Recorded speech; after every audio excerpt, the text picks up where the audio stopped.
I'm Janel Anderson, and I'm a quantitative economics student at San Francisco State University. The question motivating my research is simple. Did the mix of jobs in a county before COVID determine how its housing market responded during the pandemic? COVID didn't hit all jobs the same way. Some workers stayed home and kept their salaries, while others had to show up daily in hospitals, restaurants, and care facilities. Same pandemic, very different exposure. Housing is the largest asset that most families own.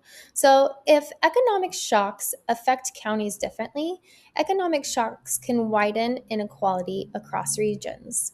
Most explanations focus on income loss or migration, but I ask a different question. What if housing markets respond to risk itself? To study this, I built a measure of COVID exposure at the county level. First, I used firm level data from Hassan and his co authors, which tracks how often companies discuss COVID in their earnings calls. More discussions reflects a greater exposure and disruption in that industry. I aggregate this to the industry level using the NAICS codes. Then I combine it with each county's pre pandemic employment mix using data from 2017 county business patterns. So, counties with more workers in highly exposed industries receive higher predicted COVID exposure. This follows a Bartik shift share approach. Here's what I find. Before COVID, housing prices in high and low exposure counties move in the same way. That tells us that these places were on similar trends. But once the pandemic begins, the pattern changes. Housing prices in more exposed counties do not grow as fast relative to less exposed areas by about 1%. Here's the surprising part. These counties did not lose jobs because their workers were essential. Employment actually increased slightly, and wages also rose.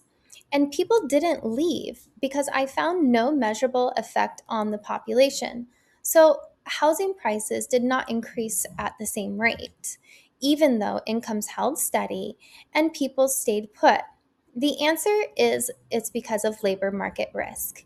Counties dominated by essential industries had workers who were still employed and earning income, but facing much higher health risk and uncertainty, often working longer hours with less flexibility. That limited their ability to participate in the housing market when interest rates were low. So demand was weaker and housing prices grew even more slowly than in other counties. It wasn't just income, it was the conditions under which that income was earned. My main takeaway is housing markets don't just respond to income, they respond to risk.